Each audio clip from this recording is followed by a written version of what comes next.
Hello, everyone. I'm Ivo Daalder, President of the Chicago Council on Global Affairs. World Review is taking a break this week. Instead, we're going to show you a conversation that I had with former Australian Prime Minister and Foreign Minister Kevin Rudd about the future of U.S.-China relations. Please stay with us and watch. Thank you for tuning into World Review, and we'll be back again next week with another edition. Hello, everyone. Welcome. I'm Ivo Daalder, President of the Chicago Council on Global Affairs. Thanks to everyone for joining us on YouTube for this program, discussing the foreign policy objectives of the United States and China and how these two superpowers can prevent competition from sparking an actual armed conflict.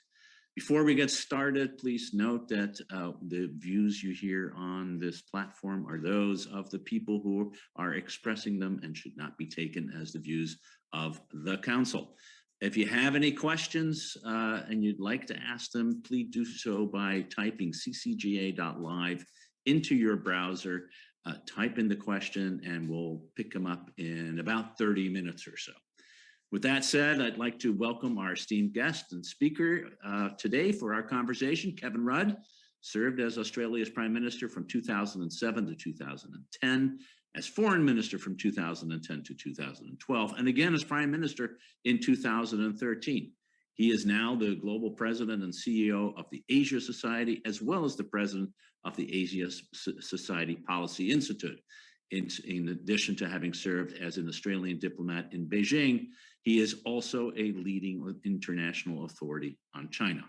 He's the author of an excellent new book, which I recommend to all of you, The Avoidable War, which discusses the dangers of a catastrophic conflict between the United States and China. A link to purchase the book is posted on the event webpage and will be circulated in the chat function throughout the program. Again, I encourage you to purchase the book. It truly is terrific. And I'm so pleased to have Kevin Rudd with us here today to talk about for the next 45 minutes or so, the book. Kevin, great to see you. Wonderful to have you back almost in Chicago, not quite in person, but we'll do that soon. Wonderful to see you.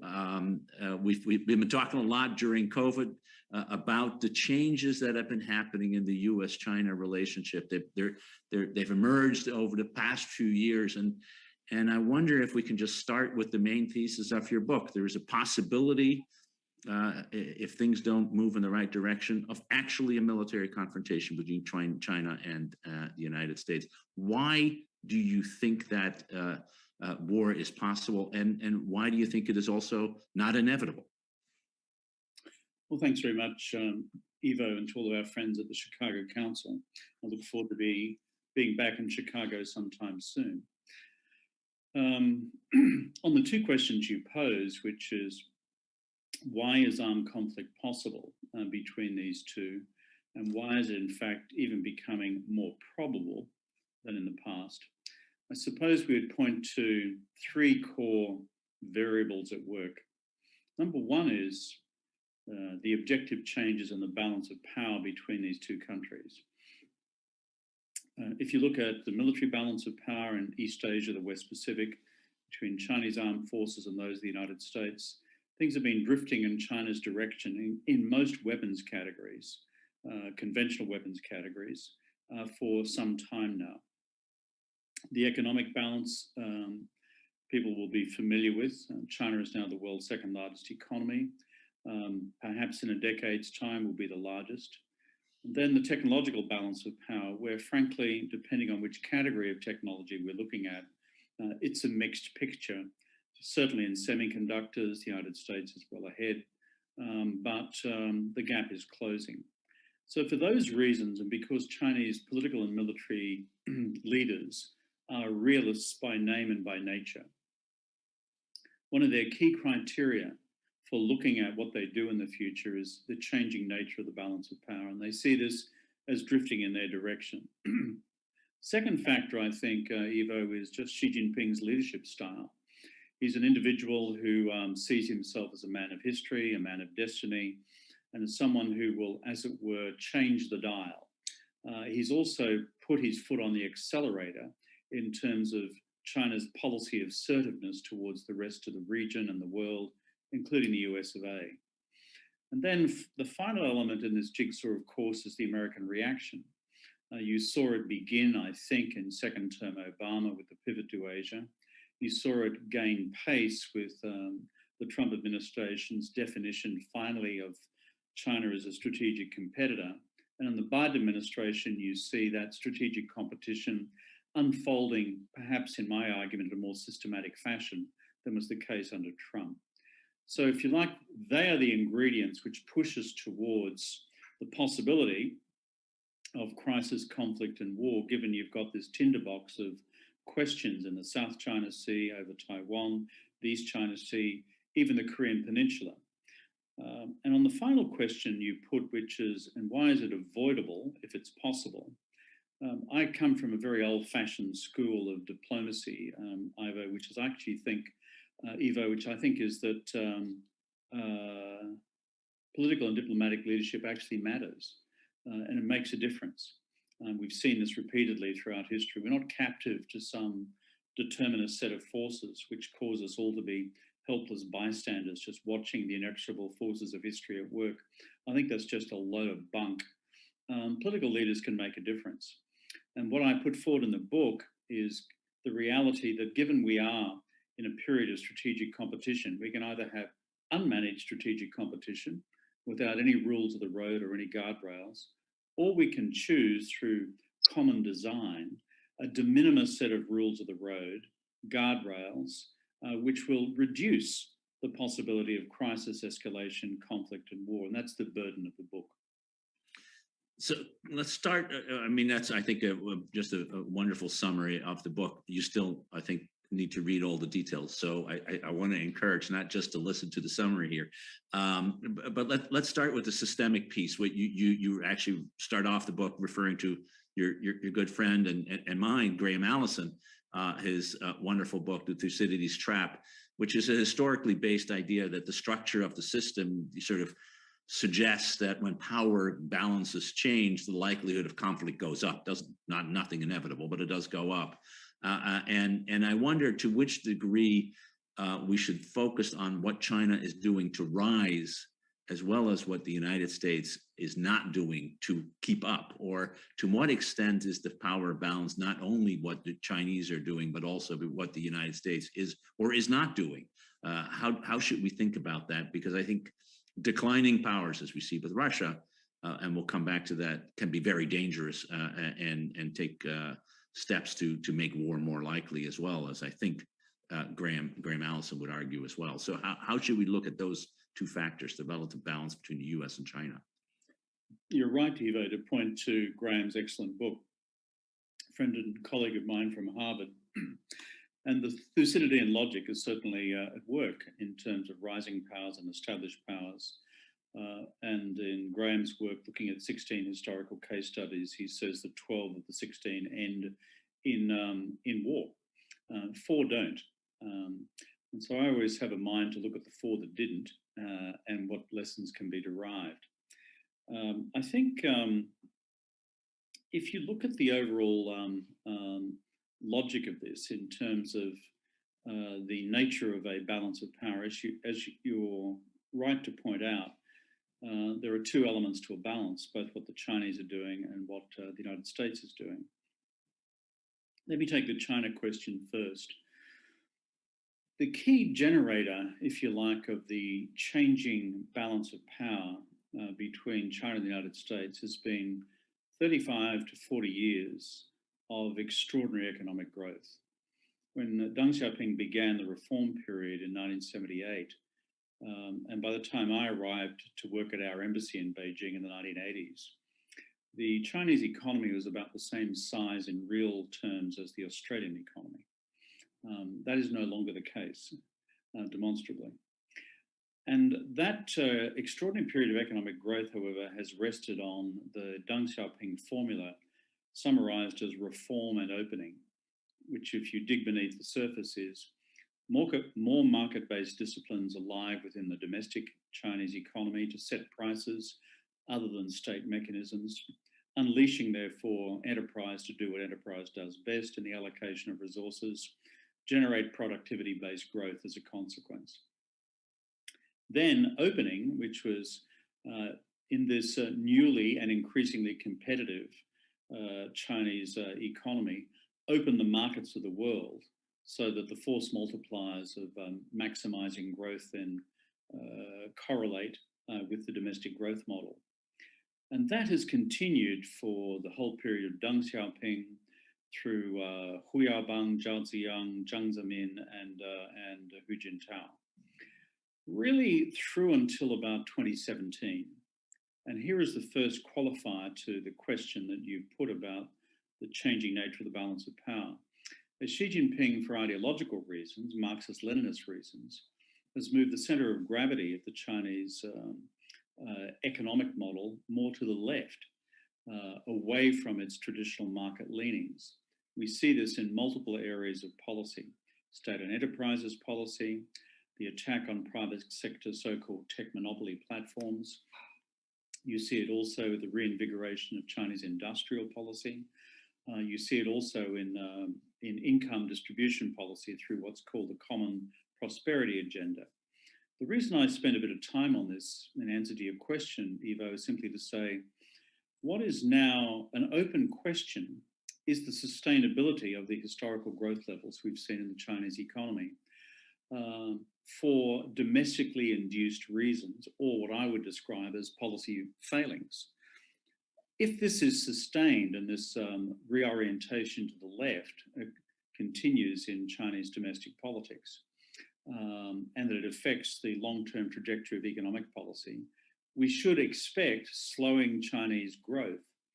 Therefore, the inevitability of the crossover point between the size of the Chinese economy, GDP measured at market exchange rates, as opposed to purchasing pricing parity, may not occur if the United States economy continues to grow.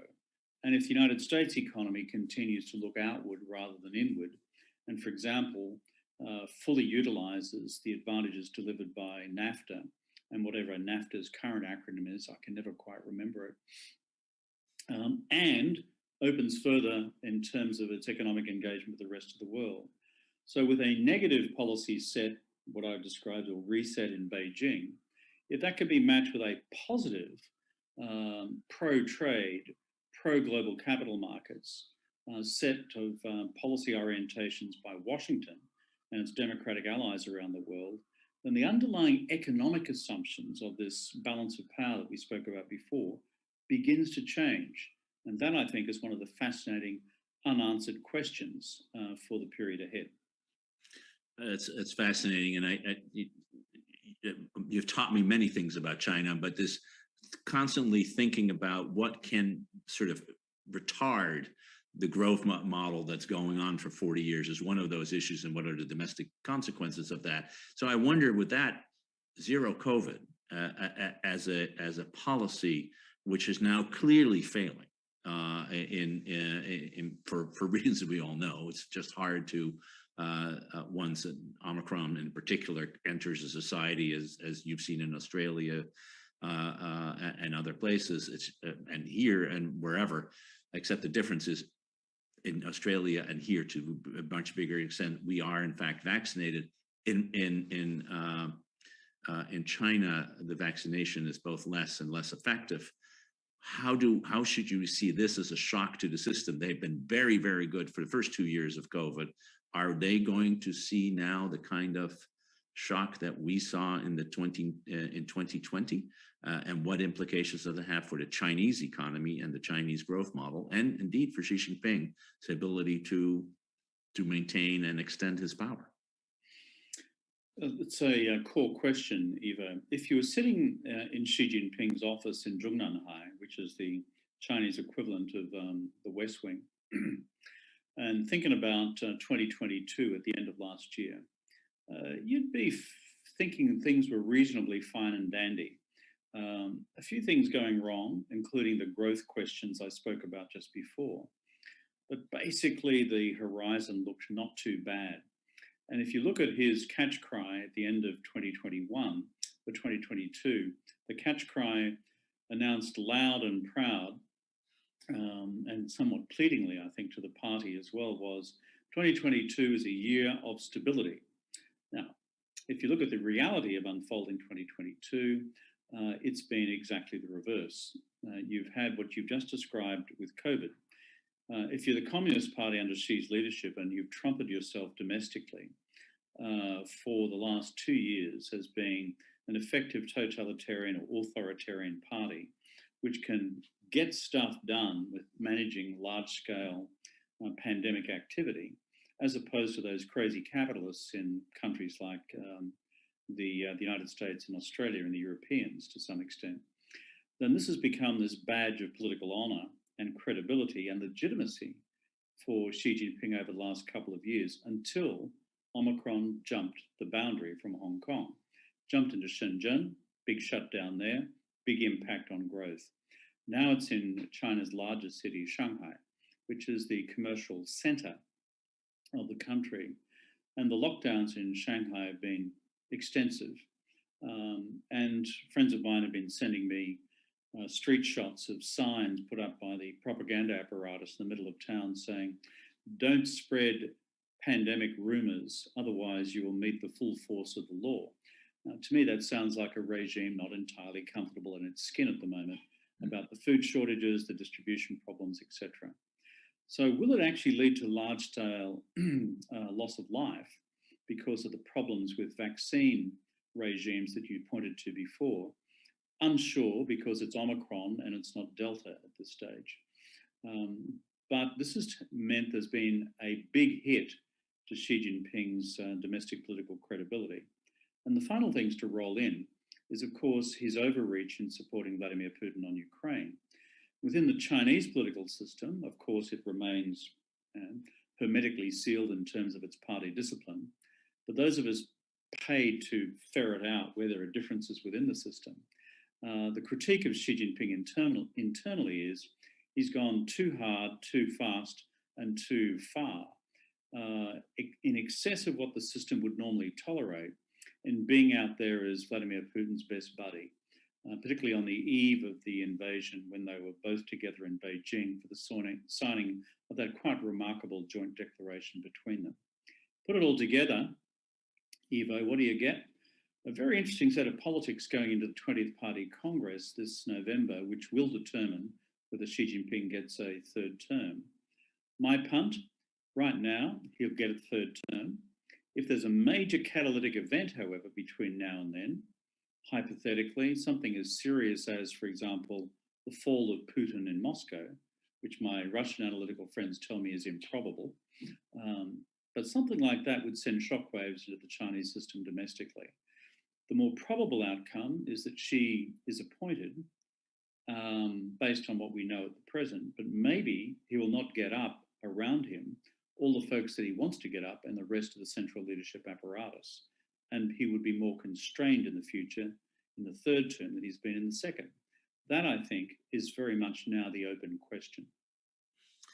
It's fascinating how even in a totalitarian system, fortunes can change for leaders.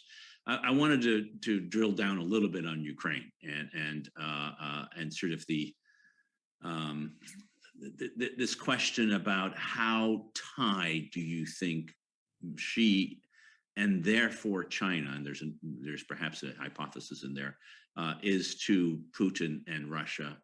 You mentioned, of course, the joint statement of February 4th, the continuing sense growing at least to the inside, if not to the outside, that China has thrown its arms around Putin and is just hoping for the best. But you also mentioned this disagreement within the party and clearly an unease that what Putin is experiencing, and I'd say Western unity on the one hand, and turns out Russian military equipment and doctrine not being particularly effective on the other.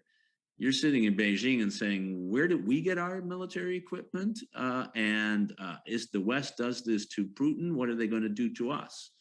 Can you explain a little bit that what's been the debate over the last 6 weeks, and is Xi indeed so tied to Putin now on a personal level that change is unlikely, or can we see something that is slightly different? I guess that's the Washington question.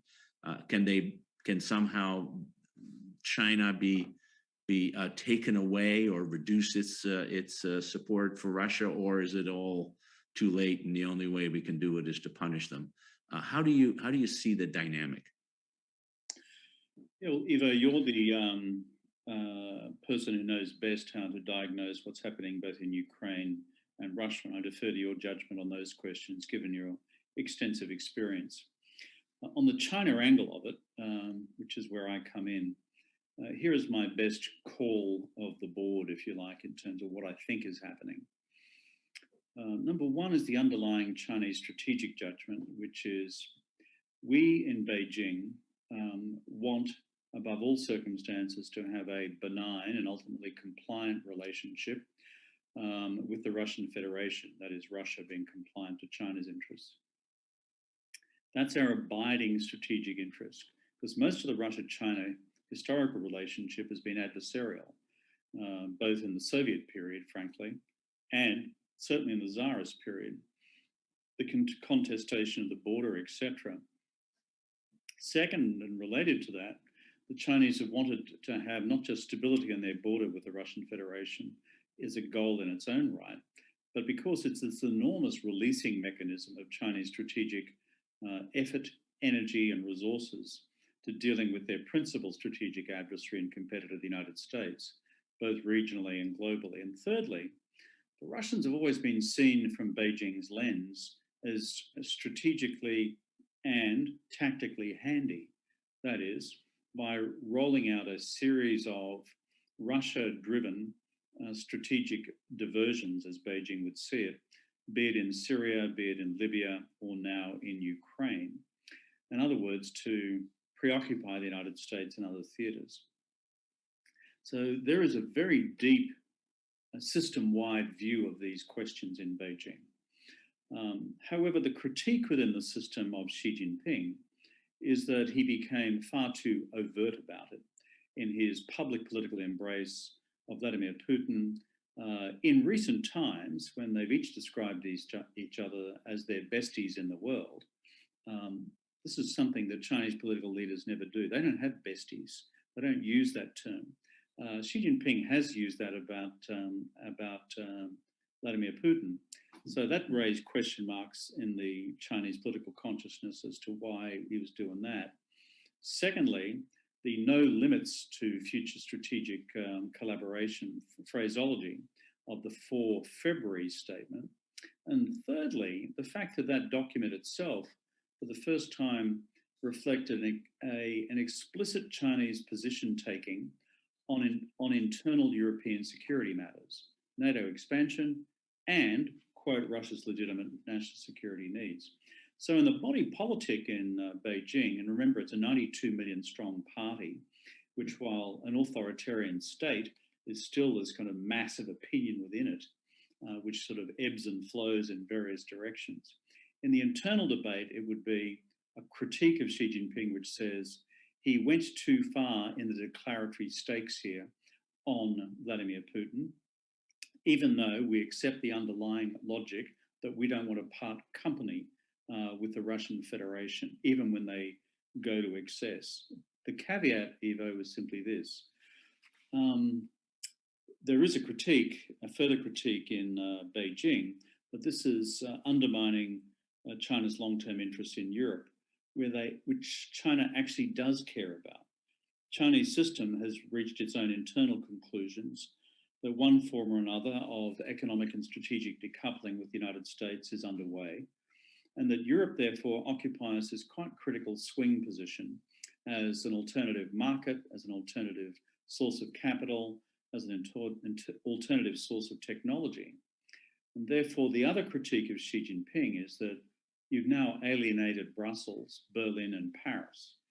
And to finish the logic, the hardheads in Beijing say, yeah, those Europeans suffer from strategic amnesia. It'll last 6 months. And when they see the size of the Chinese market next year, they'll all forget about their reservations about how much in bed with Vladimir Putin we are. So that's my best description of the terrain that we're now in, Ivo.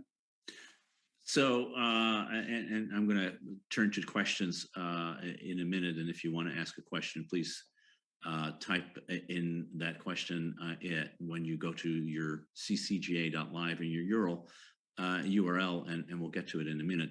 But that's a good sequence to sort of think about the competition between the United States and China is not changed by Ukraine. It's real. It's there. It's in some ways almost inevitable, as is the core argument of the book.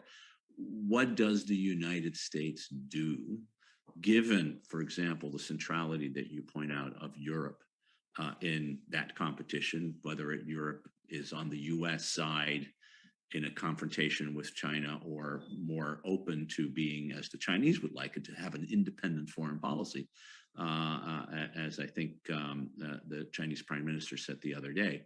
How should the United States manage this? We don't want war. No one wants war either. But how do you manage that relationship to both win, or at least succeed in the strategic competition, without at the same time losing the playbook and in armed conflict? What's the recommendation for the U.S.? I think this is a critical question. As you know, the history of Europe's view of China is, in a very crude summary, is China, huge economic market, thank you very much. China, security policy challenge, a problem for America and its Asian allies. China, a rolling textbook case of human rights abuse. Cough and splutter, but we'll take a discussion off to the Human Rights Council in Geneva from time to time. That's my inelegant three-point summary of historical European strategy for dealing with China. Except a couple of things have now happened. And that's, they predate Ukraine. You had this extraordinary set of developments in Xinjiang with the Uyghur population. You have the Europeans thinking they were very clever in negotiating their free trade agreement with Beijing on the eve of the inauguration of the Biden administration, only to discover that the Chinese, suffering from nationalist hubris, proceeded to clap a whole bunch of sanctions on members of the European Parliament for daring to speak out so vociferously against Chinese human rights abuses in Xinjiang. And once the MEPs were sanctioned, then of course Strasbourg refused to proceed with the ratification of that agreement. But it is on hold, and China's current strategic mission is to get it from on hold to back on the front burner and ratified. So that is a key thing to bear in mind, because it's a big part of what I describe as the strategic jigsaw from Beijing's point of view. Then enter the Ukraine. I'm not sure that Xi Jinping personally had concluded robustly the sort of reaction you'd see both from Berlin and Paris and Brussels over Ukraine, in particular, this 180-degree shift in German security policy from a Social Democrat administration under Chancellor Olaf Scholz. That would have been surprising to the Chinese. So from a US perspective, what does it mean? Think long and hard about what remains China's principal strategic leverage with Europe. As Bill Clinton reminded us back in 1992, it's still the economy, stupid. And if the United States believes it can have a general strategy to keep the Europeans in line on China, minus a huge economic piece, and within that a huge energy policy piece, it just, in the end of the day, doesn't stack up. You can have as much values-based, as it were, convergence of positions between Washington and Brussels as possible. You can have a temporary security policy alignment over the current dynamics as it affects Ukraine to some extent, where even the Europeans have told Xi Jinping, do not engage in the business of military supplies. But the real determinant here is the economic and energy piece. So therefore, for the United States to have a credible long-term strategy, both with its Asian and its European allies, it is filling in the economic piece. And that is the future of free trade agreements, both with the Asian allies and with the European allies, a rehabilitation of the TPP in Asia, what never got off the ground fully is TTIP in Europe, And anything short of that, which is possible by way of digital free trade agreements in the meantime, and then associated with that, a new set of energy policy arrangements anchored in either Qatar, Australia, the United States itself as credible alternative interim suppliers of natural gas until the clean energy revolution can take its course over some years in Europe to finally sever the Gordian knot with dependency on the Russian Federation. Yeah, and of course, the domestic politics in the United States makes both of those more difficult, particularly on the trading side, where there doesn't seem to be any, real support for the U.S. jumping back into TTIP, or indeed restarting a real negotiation with Europe on those issues, which is, I think, the key. And it strikes me that the strategic argument for this really needs to be elevated in the United States. To give it a simple one-sentence haiku, Ivo, would be this: if you guys in the Congress, Republican or Democrat, really want to lose the great strategic race with China in the 21st century, just keep on doing what you're doing on protectionism, and you're sure to deliver them a win. Yeah, no, I think that's exactly right, and it's time that people start campaigning on it and making that case. I think that's exactly right. Let me turn to a couple of questions. One of which I think is uppermost in everyone's mind. It was before Ukraine, and in some ways it is even accelerated after Ukraine, which is how likely are we to see a escalation of hostilities in the South China Sea, of course, Taiwan being the immediate concern. Taiwan has risen in the consciousness in the United States for sure, in part because of the kind of behavior we've seen from the Chinese with more militarily aggressive or assertive stances over the past few years. How worried should we be about Taiwan? And what does Ukraine tell us? Does it change things, make it more or less likely that we would have a confrontation there? I finished writing the book basically the end of last year. It has got a large slab of it, as you may have seen, Ivo, dealing with China-Russia, but obviously not the specifics of the current Ukraine war. But I think what still remains valid is this, as we look at the year ahead, which is that for dealing with Ukraine and looking at Taiwan, the Chinese, prior to Ukraine, in my judgment, have had their own timetable for what they want to do with Taiwan. And there are two, frankly, variables in it. One is when the Central Military Commission walk into Xi Jinping one day in Beijing and say, "Comrade, we now have overwhelming force in all categories.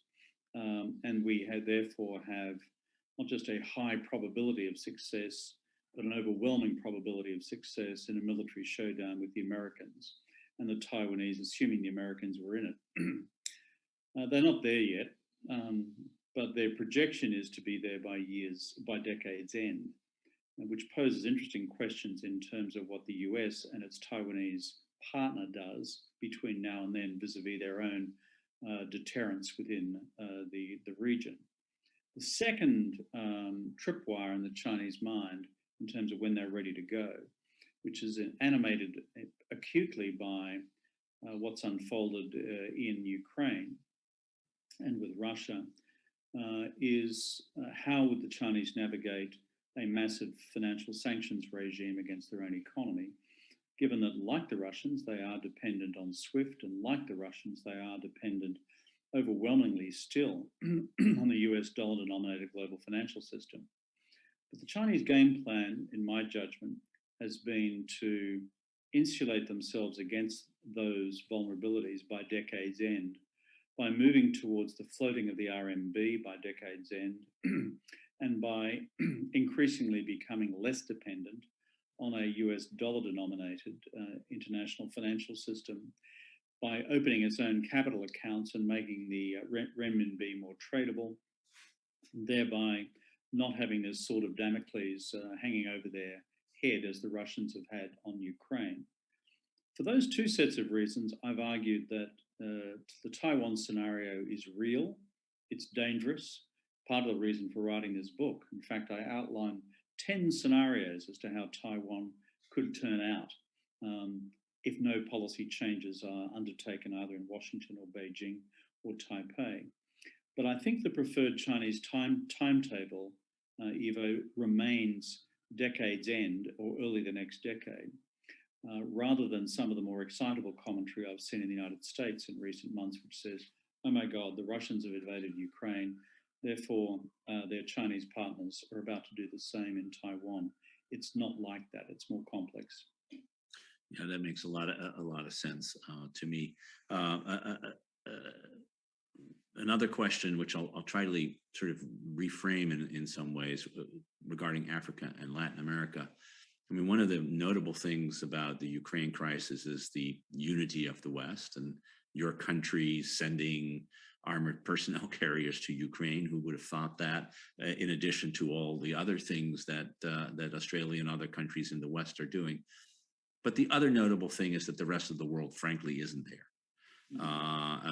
And that if you look at, for example, at the vote of excluding Russia from the Human Rights Council, I don't think a single Latin American country voted in favor.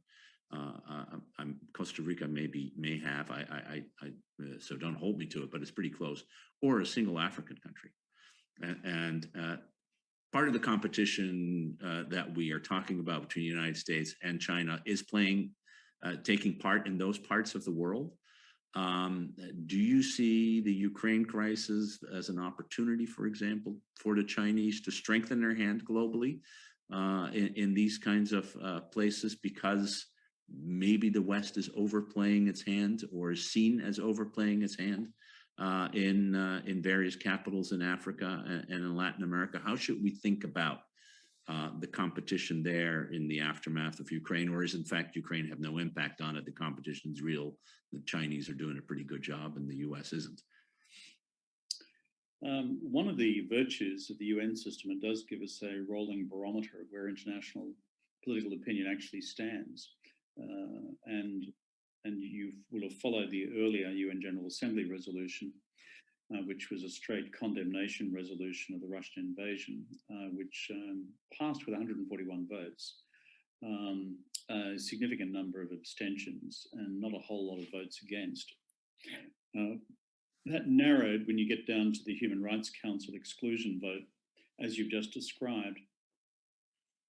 But what I find fascinating about the fault lines in the voting pattern, Ivo, is that when on the first resolution, for example, you have countries like Singapore, 6 million people, highly vulnerable to the Chinese economy, taking a robust and principled stand on the question of the inviolability of national sovereignty, and its foreign minister being absolutely clear-cut that his decision to go out and to join, as it were, the democratic West, but also democracies more generally, in opposing directly the Russian invasion, was because for small countries there's a principle at stake, and that is the inviolability or the viability of your national borders. So that's one principle at stake. But the second one, I think, is much more critical. The Chinese strategy globally is the long game based on the economy and the global reach of the Chinese economy. It's, if you like, it's a macrocosm of which the European example we spoke of before is the microcosm. And that is, however much the democratic world in Latin America, who in the main are proudly free of their periods of military dictatorship, and are now in the main, robust democracies, however, are acutely conscious of their vulnerabilities in terms of market access to the Chinese market, their vulnerability to foreign direct investment flows out of People's Republic of China, as well as potentially their vulnerability in terms of infrastructure projects under the Belt and Road Initiative. So unless the US and its allies have a global answer to the infrastructure investment deficit in the developing world, emerging markets, Latin America, Africa, and developing Asia, and have a market access regime which begins to create new opportunities as well, then I think, again, we're kind of whistling in the wind if we think it's all going to just click into gear based on a debate in the Human Rights Council. Life's more complex than that in the world of global strategy. And again, it's the economy, stupid. Always that economy, it keeps on going back. So that's related to a question. You kind of answered it in relationship to Xi Jinping, but a broader issue, if there is indeed an economic slump in China, whether it is COVID-induced or other reasons why high commodity prices that we're seeing, perhaps a global recession, which is not beyond the pale, would that change timetables? Would it change external behavior by China? Would it change the way one thinks about where China is moving in terms of the competition with the United States, and perhaps go back to a bide our time strategy, or is Xi Jinping himself unable to do that? How should we look at the major economic downturn in China and its impact on foreign policy? Yeah, this is also a great question that you've raised, Ivo, because it goes to, let's call it the international amplification of the domestic economic policy shifts to the left that we discussed earlier. And if I look at the Xi Jinping economic policy playbook, there are international economic policy equivalents of this movement towards the anti-market, pro-state-owned enterprise, industrial policy-driven left in its domestic economic policy settings. Internationally, there are two rubrics which we need to pay attention to. The one's fairly inaccessible in the Chinese language. It's called the dual circulation economy model. And without causing everyone to snooze off on your Chicago Council webcast today, the shorthand summary of it is China will grow its economy in the future based on domestic demand, consumer demand, become much less dependent on net exports, and therefore less dependent on the global economy. Now, that still has within it the idea that you should still provide market access to your friends around the world, but with increasing foreign policy conditionalities to who your friends are. So that's one question mark. The second question mark is much more explicit. There's a further piece of vocabulary in the Chinese ideological narrative in the last couple of years called the new national self-sufficiency agenda. And again, it's a phrase which I thought had been long dead and interred in Chinese Communist Party verbiage, but it's now back. Four-character phrase called zili gengsheng, self-sufficiency. First really cropped up during the Cultural Revolution. It's back. And when you see it in partnership with national industrial policy, when you see it in partnership with other elements of the push to the left in economic policy settings, we all know that national economic self-sufficiency sounds good, but what it really does, it retards growth levels and also degrades your level of global interconnectedness. And then the final point in this jigsaw is China's own national neuralgias about global supply chain dependencies. And for that reason, even a further predisposition driven by geopolitics to repatriate supply and manufacture to at home rather than to offshore it, where comparative labor rates may have caused China to offshore itself in the last decade. Put it together, these are big question marks in terms of the future global economic footprint of China. Chinese, on balance, still believe that whatever setbacks to the growth number they have at home and whatever restrictions now apply to their international economic reach through the mantra of national economic self-sufficiency, there'll still be room, in their view, to still act as the global gravitational pull mechanism for economies around the world, simply because of aggregate size. But these policy shifts we've just been discussing pose genuine new analytical questions around those assumptions. Listening to you, I could just take away China and put in the United States and think that there may be a convergence here in which both countries are trying to sort of decouple from the global economy, hoping that their attractiveness will remain sufficient to get all the benefits, but none of the negative externalities of that integration. As in the United States too, we're moving to a Buy America, to an onshoring, to a more national even policy about of economic engagement, and of course an industrial policy that is making its comeback. Plenty of room for middle powers like the Europeans and Australia to trade more and integrate more, but also plenty of room for a misunderstanding leading to escalation. Kevin, I'll give you the last word, but I just on that observation, or you may not want to go where I was going on this one. Look, I mean, I got a pretty basic view of these things. I'm just an Australian visitor in your great American democracy.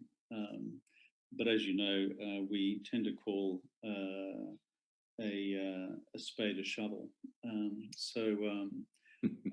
we don't hold back.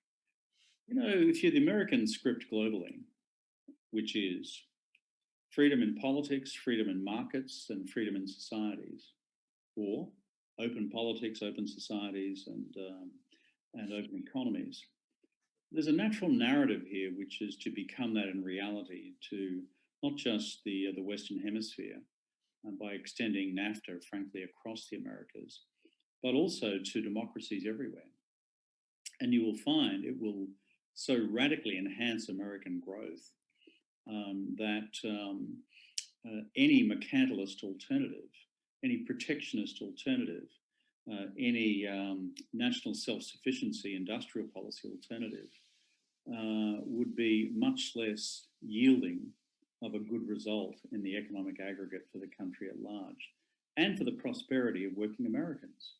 That's the first point. The second is a much more micro point. Yeah, the whole debate about onshoring and Buy America and all the rest of it. Yeah, I've been a national political leader. I understand all that stuff. But the bottom line is this.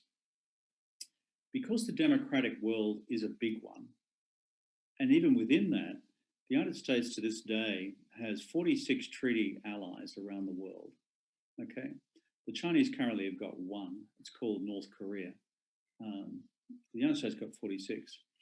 You know, if you were to simply, what I would describe as substitute the language of onshoring for reshoring, that is reshoring to reliable friends, partners, and allies around the world, across the democratic world, who are also security partners, and more broadly the democratic world, if you felt comfortable.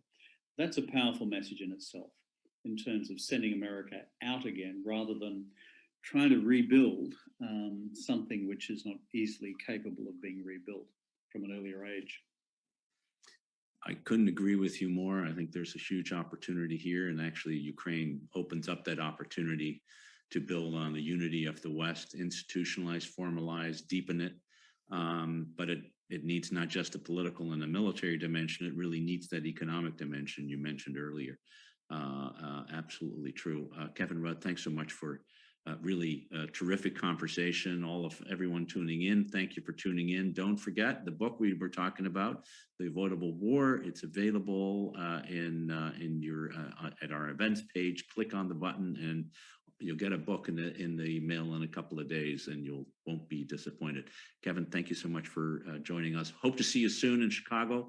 Or wherever our paths may soon meet, perhaps in Oxford when you do that other big thing with that other big book. Congratulations on this one, and look forward to seeing you soon.